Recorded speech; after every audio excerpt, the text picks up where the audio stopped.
Tara guys, samahan niyo kung magluluto tayo ng tokwat baboy.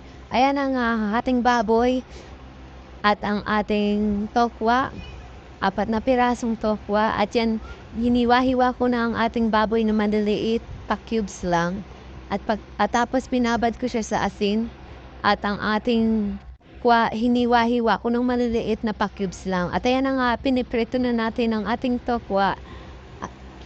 Pagkatapos niyan, pakikrispihin natin para masarap mamaya sa ating tokwat baboy. Ayan na nga guys, medyo crispy na siya at ating iseset aside na yan mamaya pagkatapos nating manuto ang ating tokwa. At ayan na nga guys, at tayo magigisa muna ng bawang.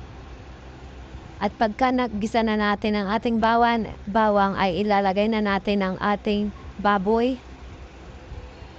At pagka nailagay na nga natin ang baboy, hintayin natin itong maluto.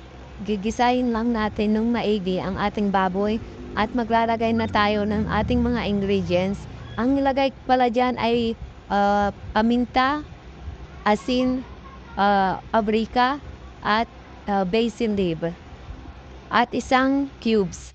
At pagkatapos ating haluin at takpan para mambot ang ating baboy at pagka ganyan na nga ang ating baboy ay pwede na nating ilagay ang ating mga ingredients na tokwa at hahalu-haluin ang ating tokwa at baboy at pagkatapos niyan nilalagay na natin yung sibuyas at dahon ng sibuyas at pagkatapos niyan na guys ay ating hahalu-haluin maigi ang ating mga ingredients at pagka nahalo na nating maigi ang ating ingredients tayo maglalagay ng oyster sauce at hahaluin ulit ang ating niluluto at lalasahan natin guys pag okay na ang lasa at yun ay luto na. Ito na nga ang finished product natin guys at pag nandiyan na si Tikim Boy naka-ready na para tikman at pag nagustuhan nyo nga ang video nito huwag nyo kalimutang mag-follow. Thank you sa panonood.